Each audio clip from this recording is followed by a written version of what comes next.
Templeton Eagles, let's go. Templeton Eagles, let's go. Hey, what's up, North County? We are in the Crow's Nest right now, and we're going to talk to Coach Crow about last week's game against Kalinga. And tonight, we got the semifinals with North Bakersfield. Coach, congratulations on last week again. Kids played really well, especially after the first part of the first quarter, after the first drive. Our kids played really well. Wow, 40-14, but it started a little rough again. I think that's your guys' MO right now. I don't know, we kind of goofed up the kickoff, and then they had really good field position and went in a score. But I think after a couple series, our kids really settled in and played really well.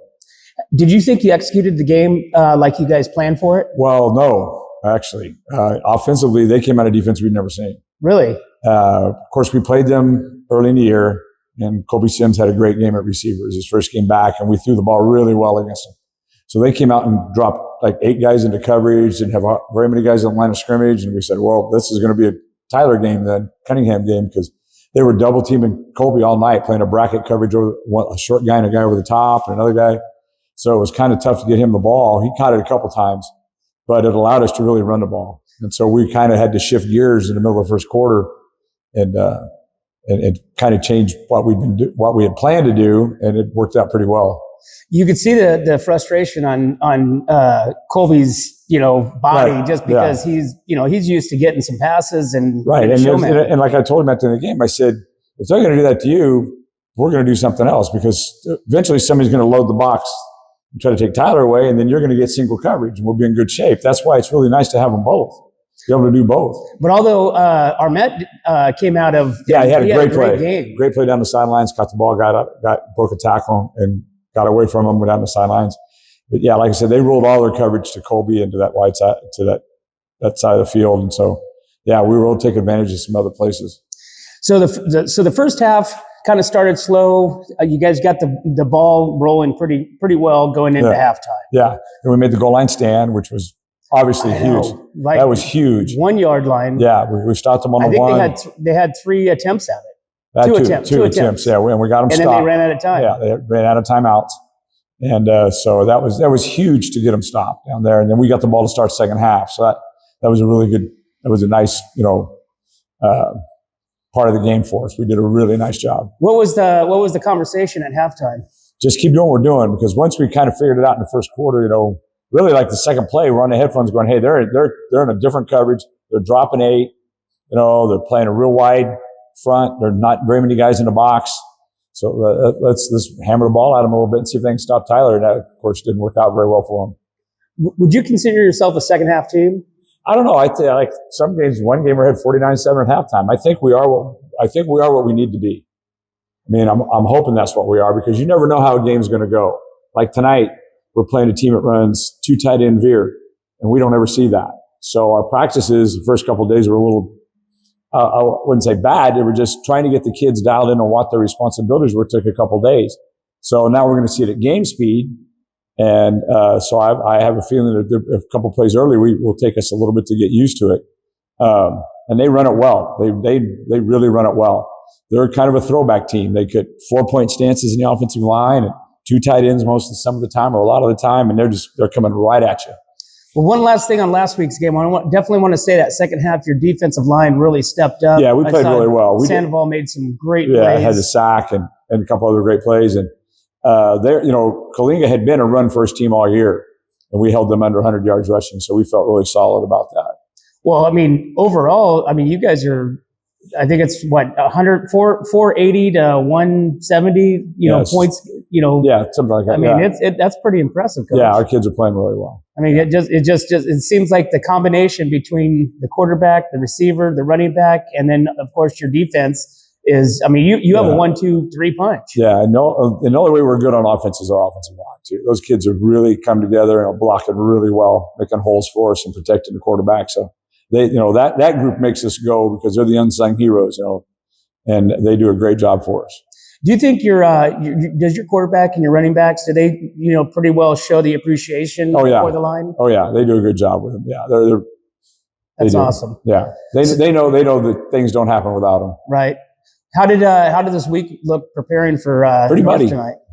Practice has been pretty muddy. We've been up on up on our practice field. We had We had some people donate some those big vineyard lights that you crank up, the diesel portable lights, so we could get practice done. But yeah, it was great. To have that community support and for the kids to be able to not tear up our game field and get practice done was great. Wednesday, I thought we looked as good as we've looked all year. Oh, nice. I thought Wednesday's practice, especially defensively, I thought we were really dialed in, and the offense has been clicking. So I if we can replicate that tonight with some game speed, I think we have a really good chance to win tonight. How's the morale of the team? Not overconfident? No, because when you're in this part of the season, everybody still plays good. I mean, everybody still plays really good. I mean, you don't make the top 4 in your division and not be a really good football team. There's no flukes. You might win a first round game, but you don't get here if you're fluky. So we feel like the door's wide open for us. We just got to run through it. I noticed North had a couple forfeits this year. Do you know much about that? Probably the same way. I would imagine it's kind of the same way we got Hedison forfeit. They had a kid might be on their team that was ineligible to play. Yeah, they won. They beat Delano and Stockdale and had to forfeit those. So on the field, they're 9-2. Right. So they've had a good year. They lost to Tascadero, and then they who's the other last two? Oh, Golden West, who's a D3 school. So yeah, so they and the teams they played, they've handled. How are you going to combat? Would you say they're running the veer? The veer. So how are you going to combat that? Option responsibilities, man. Do your job. Get your eyes in the right place and do your job. Don't get caught up saying, I saw the ball over there and it's not there.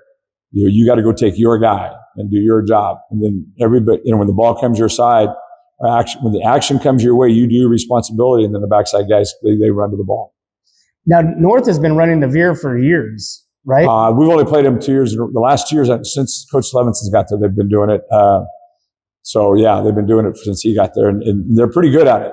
Their quarterback's a 2-year starter. He had 200 yards rushing last Friday night, and he knows what to do with the ball. Now you're familiar with the veer because I played in high school. You played in high school. Yep.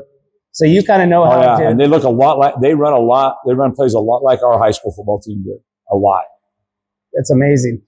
So what are you expecting tonight, Coach? What are you expecting for them to come out? We're expecting a very hard-fought football game in the trenches, and our kids have to really understand that you have to do your job and do your job well, and then I think we'll have our shots to do a good job. And who are you looking at to lean on tonight? Depends. Like I said, last week we were really dialed in on our passing game because we've been successful with it. And they came out in a new coverage, so we're kind of waiting to see what they do. Do you think they are going to be covering Cunningham a little bit more tonight? I think they're going to load the box. I think they're going to try to take our run away from us. And if they do, then the other things will open up. What are you expecting from Tannehill as far as the passing tonight? Do you think if kids can stay on their feet and not slip and slide, I think we're going to be in pretty good shape. Which last week had a little bit of problem. Right, it's going to be worse tonight. It's going to be a lot worse tonight. But I think, but we practiced that way all week. We very much practiced on a very slippery field, and we threw the ball pretty well. So, Coach, I want to just go over a few stats for the season because I love the stats. I mean, you got Tannehill that's over 1,600 yards passing for the season for 12 games. You got Cunningham over 1,500 yards rushing, and you got Colby Sims closing in on 1,000 yards receiving. Yeah, and that's not many schools have all that. We'll have a 1,500 rusher, hopefully 2,000-yard passer, and a 1,000-yard receiver. That's very unusual in high school. We got the blower going. I don't know. This is not usually their day to do it. That's okay. We're going to take anything and everything that we can get. Right.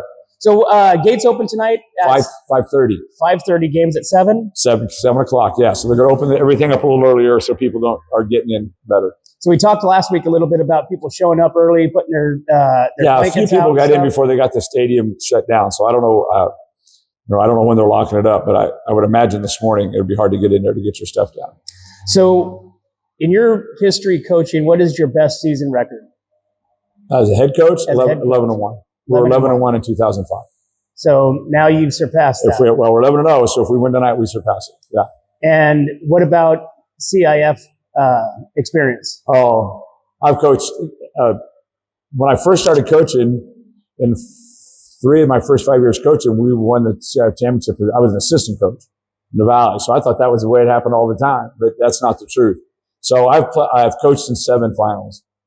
So as an assistant coach, so hopefully we get there. But we got a lot of work to do tonight. How are you feeling today? Feeling pretty good. I'm confident in our kids, and I think our kids understand what they have to do, and if they go out and execute, I think we're in good shape. And I know I always ask this question, but I mean, like when you wake up in the morning, butterflies? I don't get really that nervous. I get excited about the games. That's pretty obvious, but I don't get real nervous, because one thing is, I tell people, I don't get to play. But kind of you do. Well, so I tell we have to have the kids ready, and I think they're ready. I think they're ready to go. And I know you get pretty animated on the sidelines. Do you think your kids feed off that? I hope so. I think for the most part they do. Yes, they understand it. I'm passionate about what we do, and I really believe in what we do, and I want them to believe and be that passionate about it themselves. And I think it's important you have a pretty good relationship with the referees. Even though that there's some. But I do. For the most part, I've been around here long enough to know who they are and what they are, and I know who we have tonight. And I know how he referees a game, and we've been talking to our kids about, what you have to do to get along. Yeah.